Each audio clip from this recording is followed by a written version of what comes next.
A lot of this isn't going to make sense to you, and I'm sorry about that. I'm just going to start at the beginning with the house.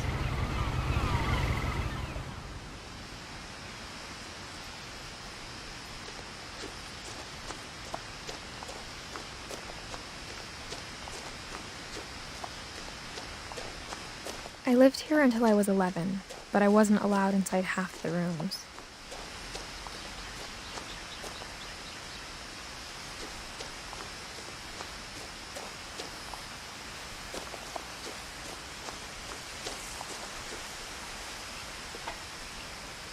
Inside the mailbox were bills from 7 years ago, marked urgent, open immediately.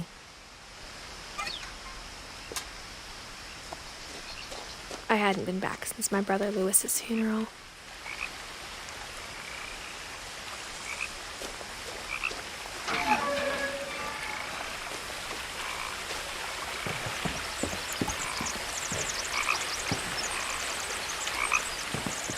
In her will, my mother left me a key, but didn't tell me what it unlocked. Maybe she thought I'd know, or she thought that the mystery would be enough to bring me back.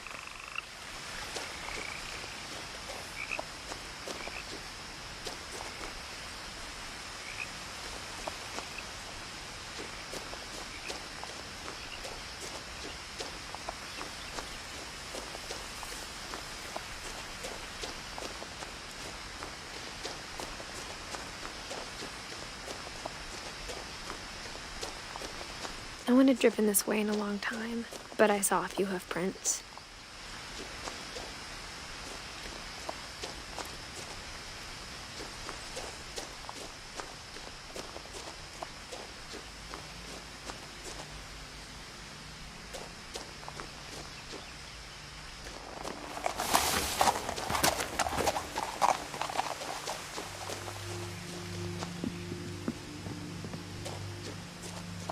The truth is, even after I inherited the house, I never thought I'd come back to it. But now I had questions about my family that only the house knew the answers to.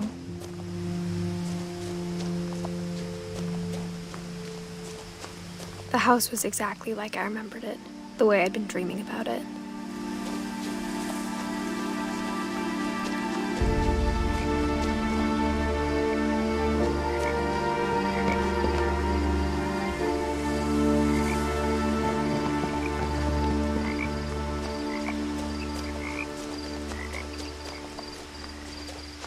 As a child, the house made me uncomfortable in a way I couldn't put into words.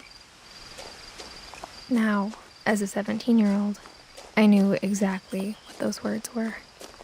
I was afraid of the house.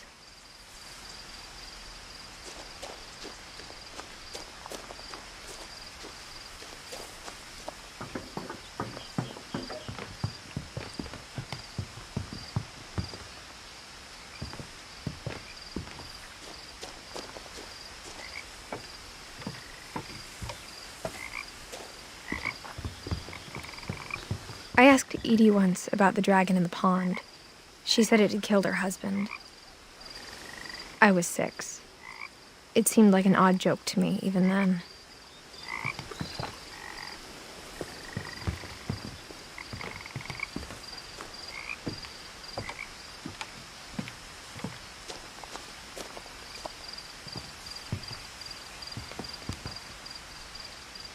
I hoped the key might unlock the front door. It didn't.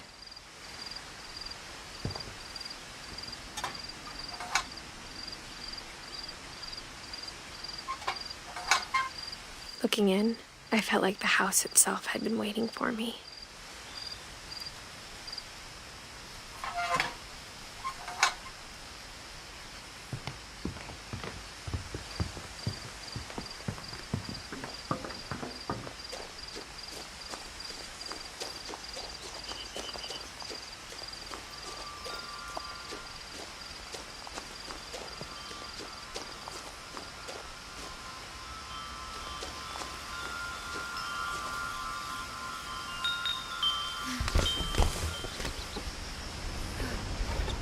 Crawling through the doggy door used to be a lot easier when I was 11. The power had been turned off the night we left.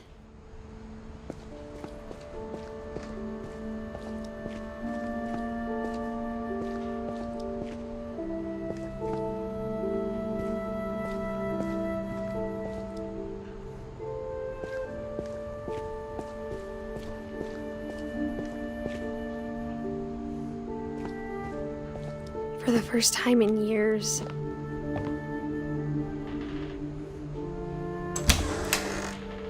I felt like I was home.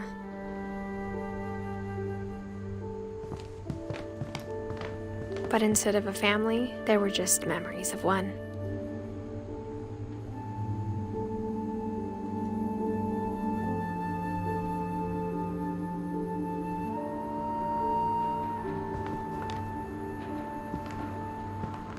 Like how after Lewis started working at the cannery, we all got sick of eating salmon, except our cat, Molly. Or how only one restaurant would deliver to our house, so we had Chinese a lot.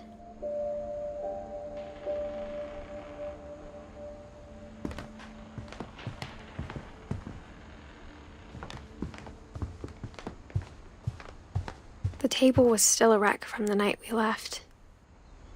It was like a bomb had gone off, killing everyone but sparing the furniture.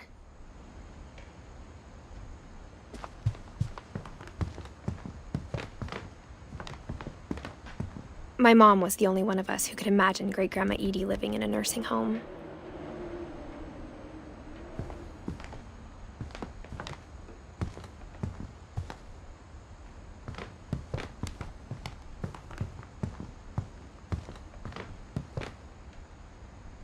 Nothing in the house looked abnormal. There was just too much of it, like a smile with too many teeth. Even the fireplace had a story.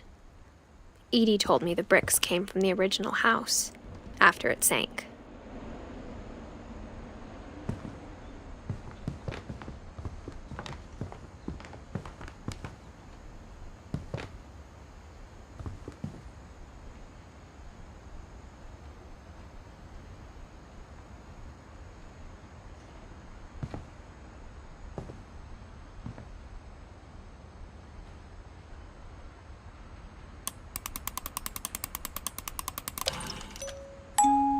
Great-Grandpa Sven built a music box for Barbara, along with the rest of the house.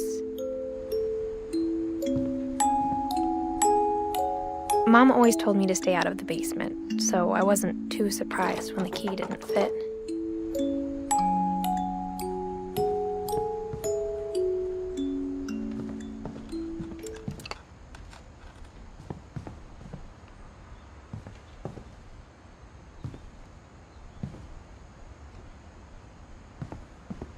My mom wasn't much of an optimist, but she never stopped believing that my brother Milton was alive.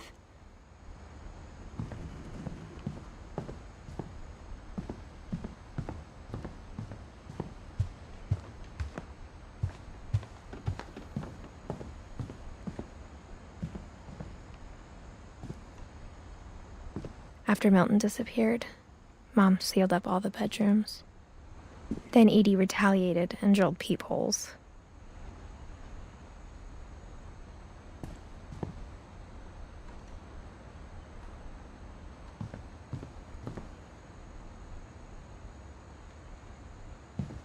I spent a lot of time playing in Great Uncle Walter's room.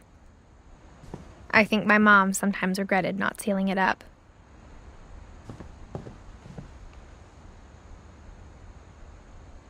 Lewis told me there were secret passages, but I never believed him.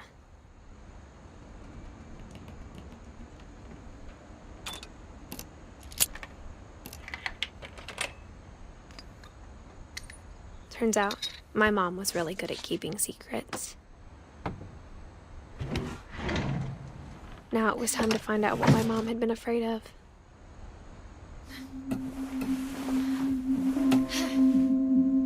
From the paintings on the wall, it was clear my brother Milton had been here before me.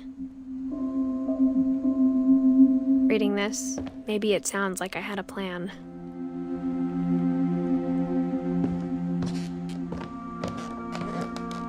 but I had no idea what was behind that door.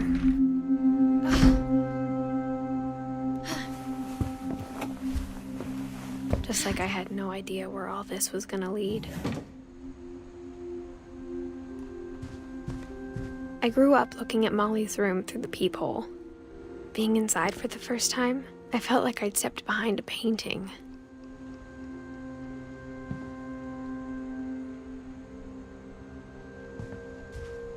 I got the sense Edie had spent a lot of time here, before my mom sealed the doors.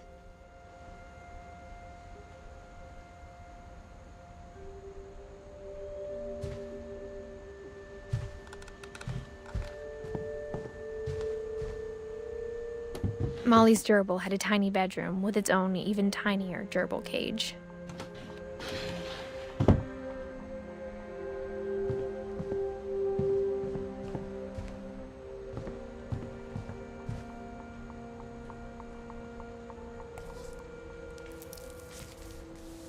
December 13th, 1947. Dear Diary, I'll be gone soon, but I wanted to tell somebody about what's gonna happen. It started when Mom sent me to bed without dinner. I woke up and I was starving, so I looked around for something to eat.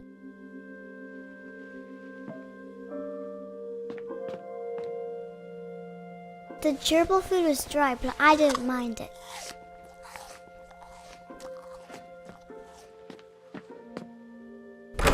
Mom, can I come out now? Sweetheart, it's late. Go to sleep.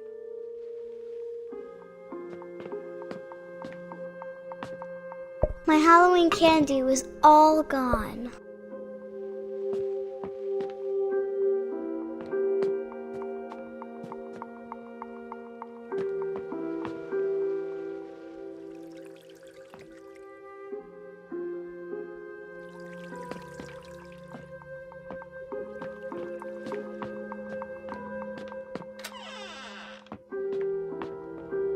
I kept eating and eating.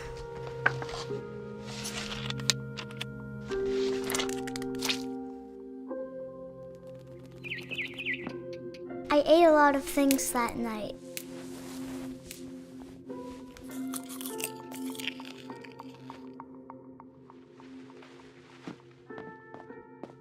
Then I heard chirping outside my window. It was a barn swallow going back to her nest. I reached out for her.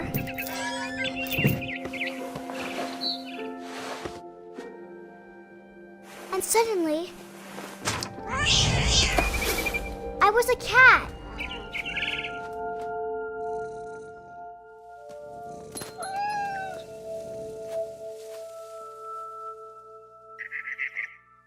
I tried to be quiet, but the bird was really scared.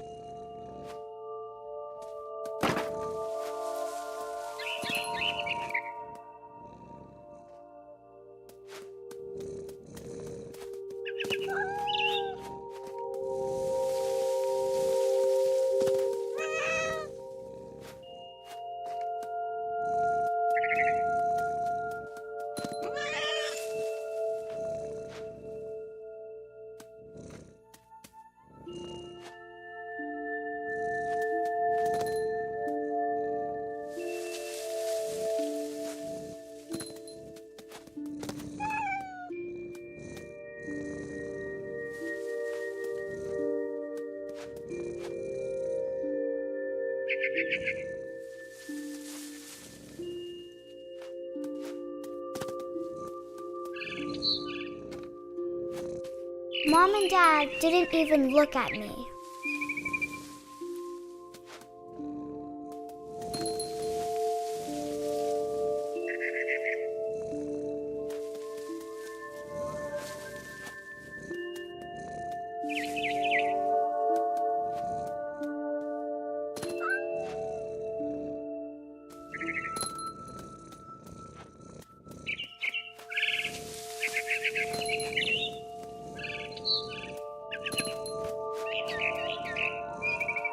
I jumped and I almost got her.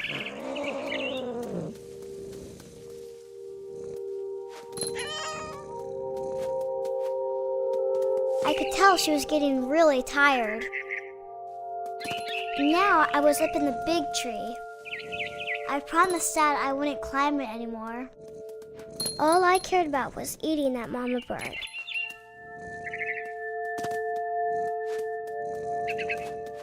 I gobbled her up. And suddenly, I was an owl. First, all I heard was the wind. Then I heard little teeth nibbling in the grass.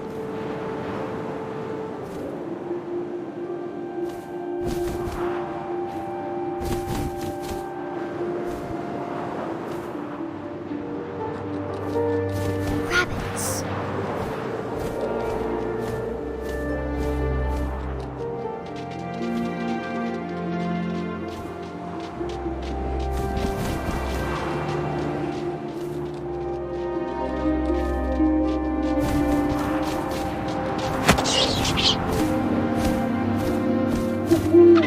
I imagined his face looking up and seeing mine through my talons. I swallowed him up, and I didn't chew one bit. Then I flew off to find something bigger.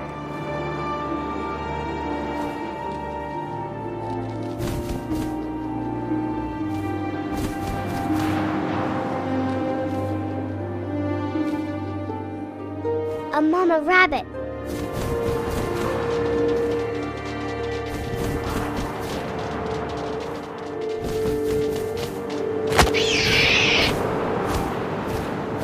She was almost too big to carry. I started choking, but I couldn't stop eating. And suddenly, I was a shark.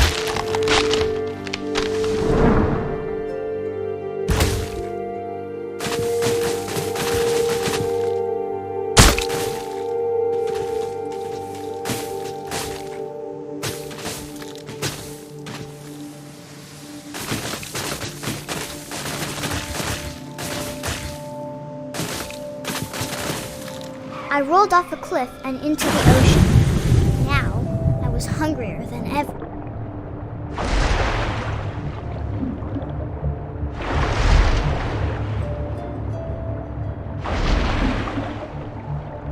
I wanted fat, juicy seals.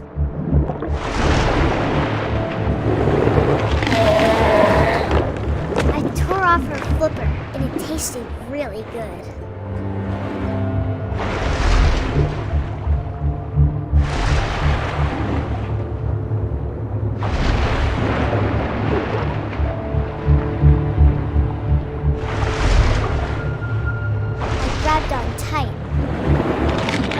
So hungry, I jumped out of the water.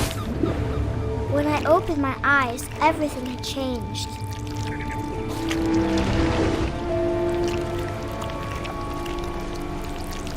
Now I was a monster, and I smelled people everywhere.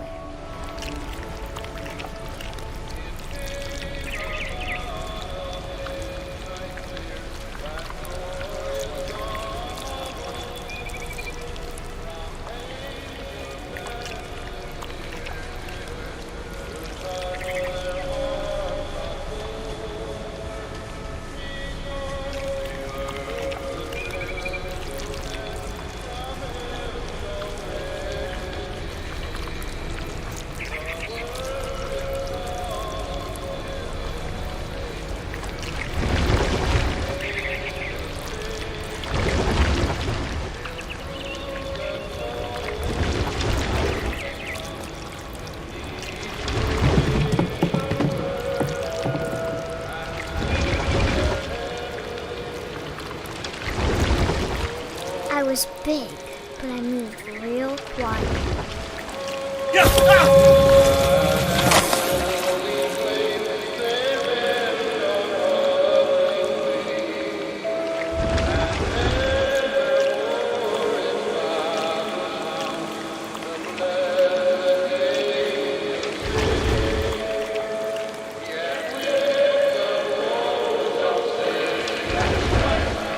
I wanted to stop, but also I didn't.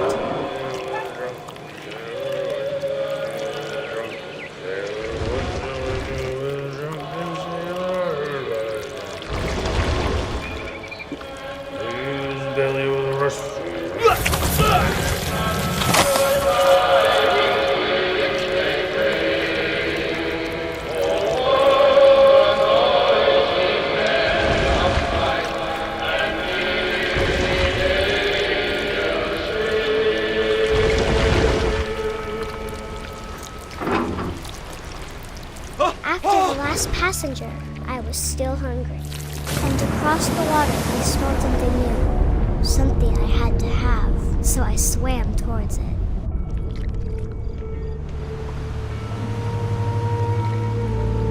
I slithered onto the sand, and the good smell went into an old pipe.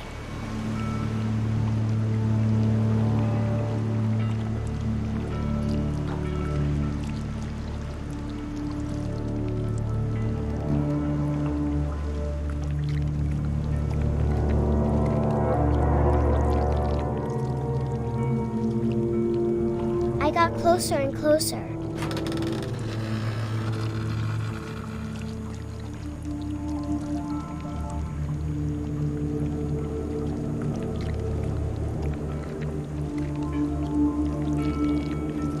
All my stomach started growling. And suddenly, I was me again. I held my breath for a long time, but I couldn't hear anything. I think it's waiting for me to fall asleep. But it's not going to wait much longer. It needs to feed, and we both know I will be delicious.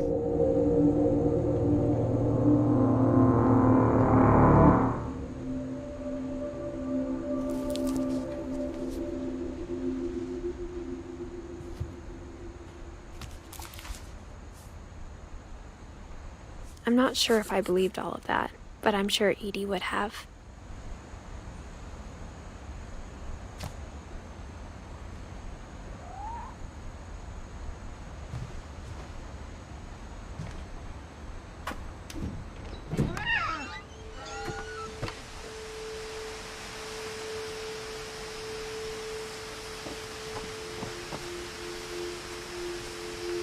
This will be obvious later, but my mom never told me any of these stories. Edie would have, but Mom didn't like bringing up the past. Though, when we adopted a stray kitten, she was the one who named it Molly.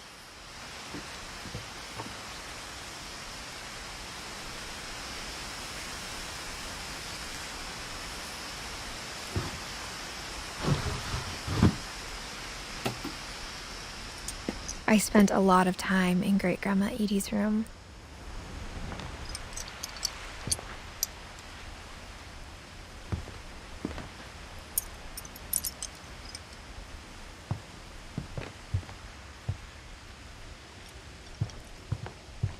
When Edie told people Sven was killed by a dragon, she could also have said he was building a dragon-shaped slide that collapsed.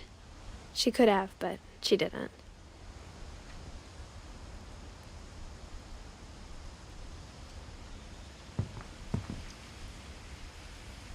One summer, they evacuated the island, but Edie refused to go.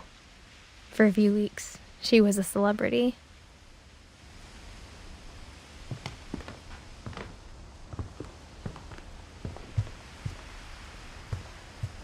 Louis died a week before we left, but Edie had already started to memorialize him.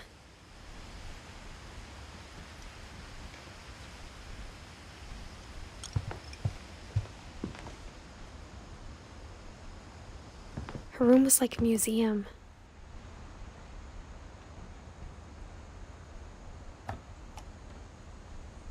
For 500 years, the Finches have been famous throughout Norway for their fortune and misfortune. Odin Finch buries the latest victims of the family curse, his wife Ingeborg and their newborn son, Johan. On January 7th, 1937, he set sail with his family and his house, hoping to leave the curse behind. But 40-foot waves off the coast of Washington send the house and Odin to the bottom of the sea. Odin's daughter Edie, with husband Sven and baby Molly, step ashore on their new home, Orcas Island. Odin Finch is the first to be buried in the new family cemetery. His daughter Edie is already dreaming of a new Finch house.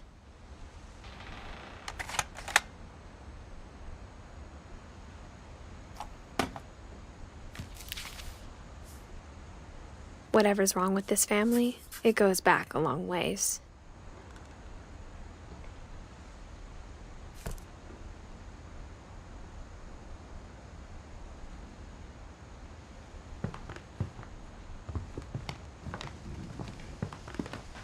Edie knit me a new pair of gloves every year, just in time to replace the old ones.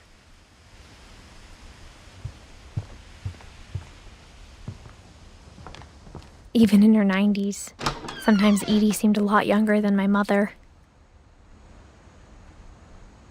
The only trace Grandpa Sam's first wife, Kay, left on the house was the pink bathroom.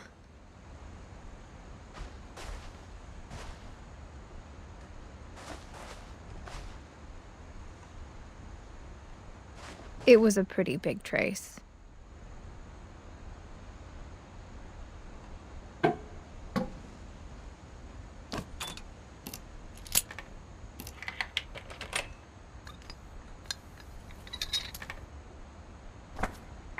There's a secret in this bathroom. It's in the last place you would look. It isn't in the cupboard. It's hidden in this book.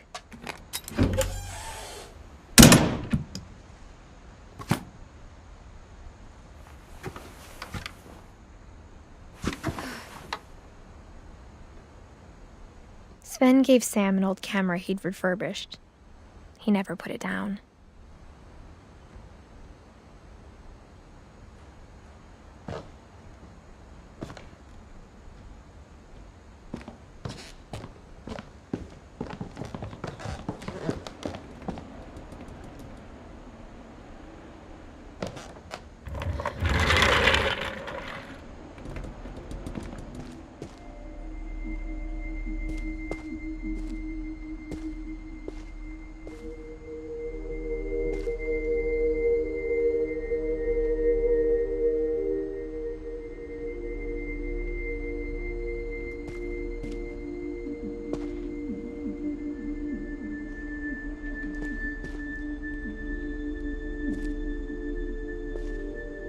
I knew Grandpa Sam had a twin, and that he never talked about him.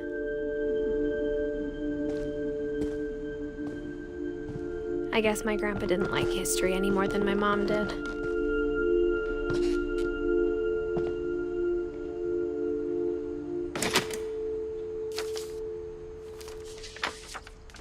How I Want to Remember My Brother by Sam Finch.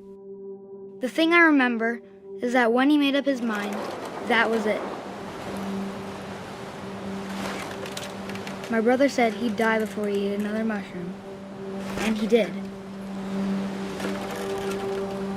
At Barbara's funeral, we swore we'd never be afraid again, and he wasn't. I think Calvin always wanted to fly.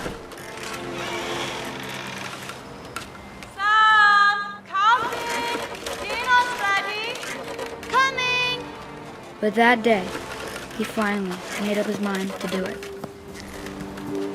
I told him going around was impossible.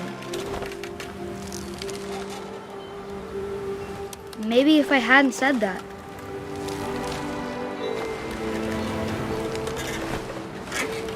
Alvin, I'm not gonna tell you again. Maybe if the wind hadn't picked up. Then maybe he'd still be here. But I doubt it. I think he'd already made up his mind. That's what I want to remember about my brother.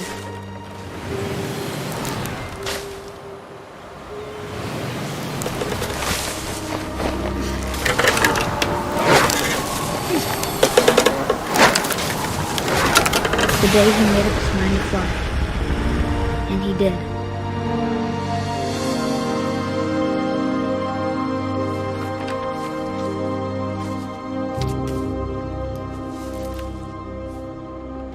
Calvin's story felt strangely familiar. When I was younger, I remember trying to do the exact same thing.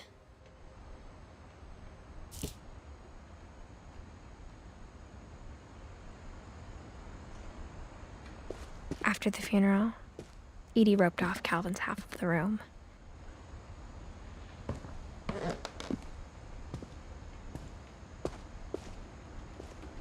Mom said Grandpa Sam enlisted at 18 and never set foot in the room again.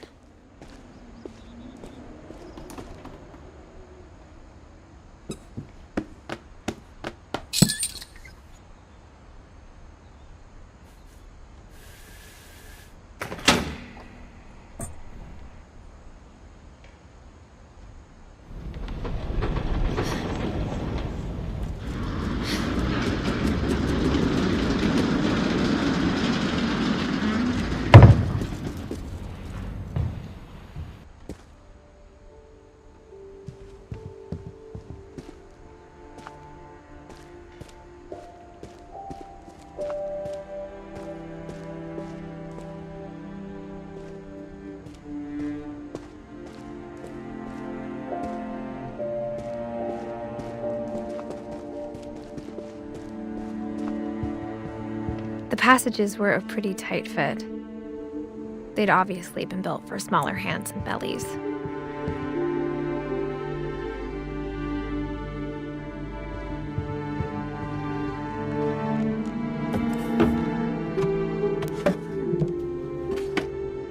Growing up, I always thought of Barbara as a child star.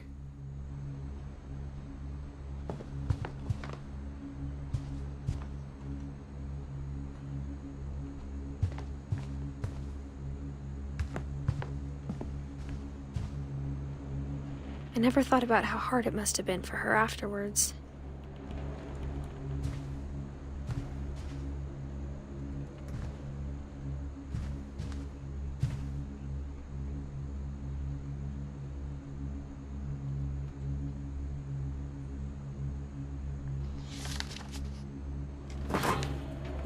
Of all the stories people wrote about Barbara's death, I'm surprised Edie saved this one.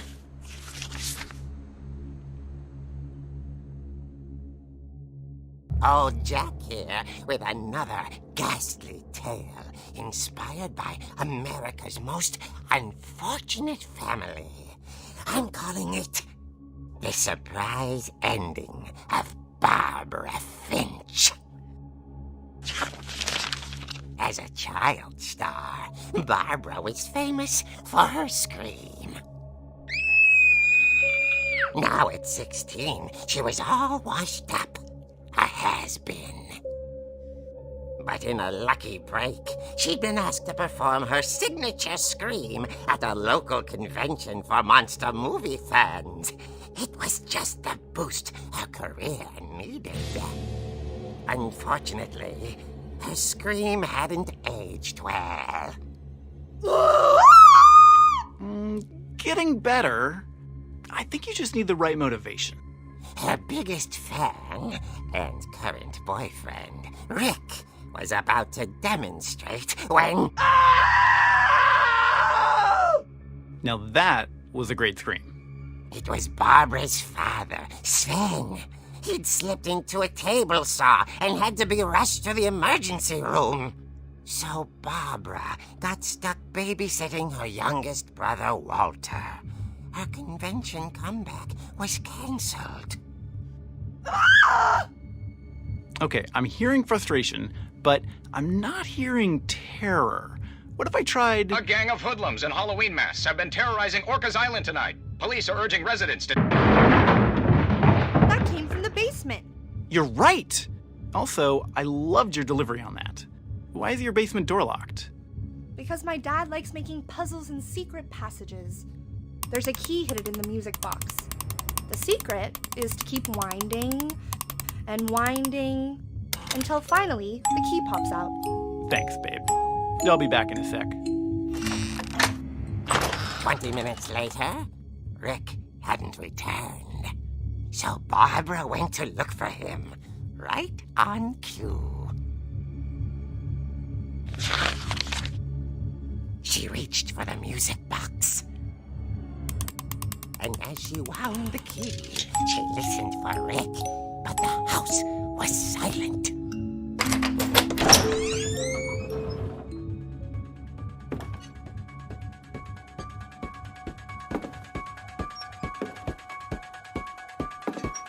She found Rick's crutch and imagined the worst.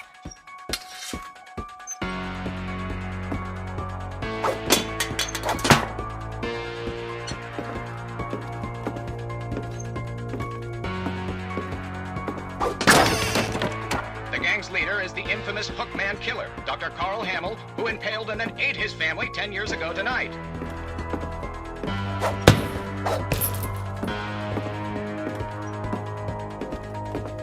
The old fridge rattled and grew still. Oh dear!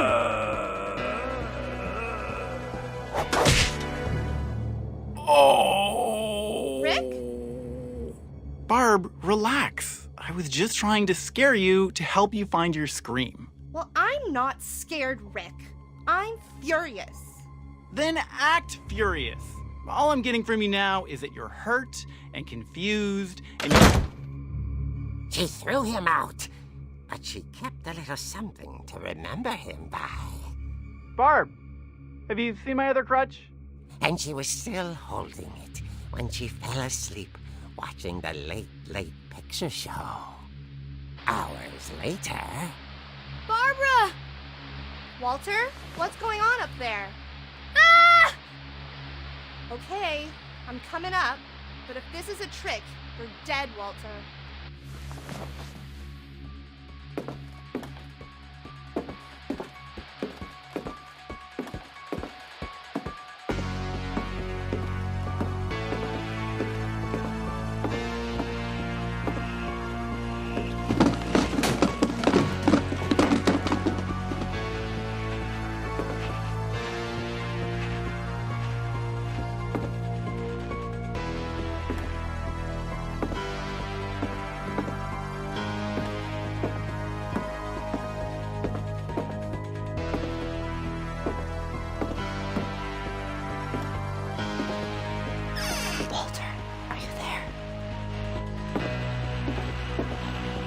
Walter had vanished, but his bedside radio was still on.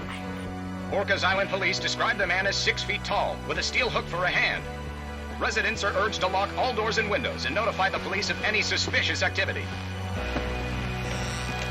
Barbara turned, saw the hook man, and was speechless. He was quite smashing.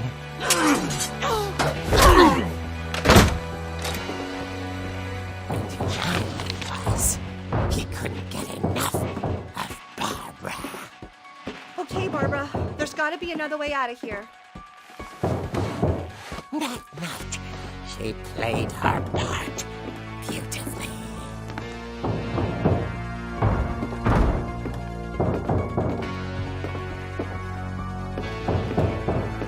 Molly's door hadn't been opened in years. The hinges groaned.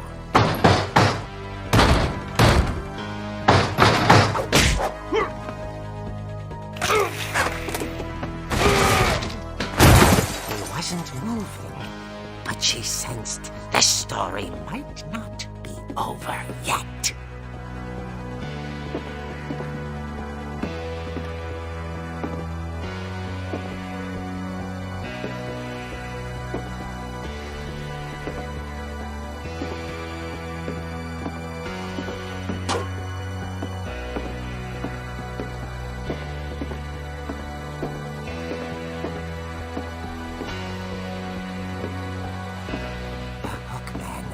Vanished.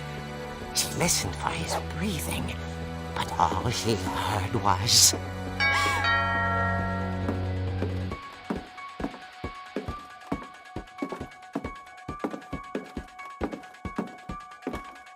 At the door, she heard whispering. It was coming from inside the house.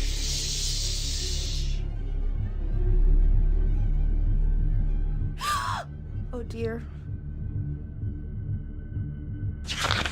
Surprise! Bravo, Bob! You were wonderful! The monsters had come to surprise her. For Barbara, it was a dream come true. Then she saw what kind of monsters they were, and she realized what was about to happen. She was going to be famous. And with her final breath, Barbara Finch gave the performance of her life.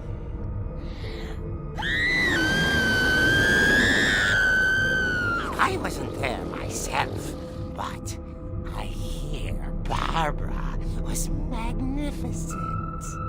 Poor girl. She had a taste for stardom. But unfortunately, so did her fans. Of course, the police blamed it all on poor Rick, who disappeared the same night. And little Walter, hiding under his bed the whole time. He took it all pretty hard, but that's another story. As for Barbara, tucked inside the music box is all they ever found of her. Her real eerie tale.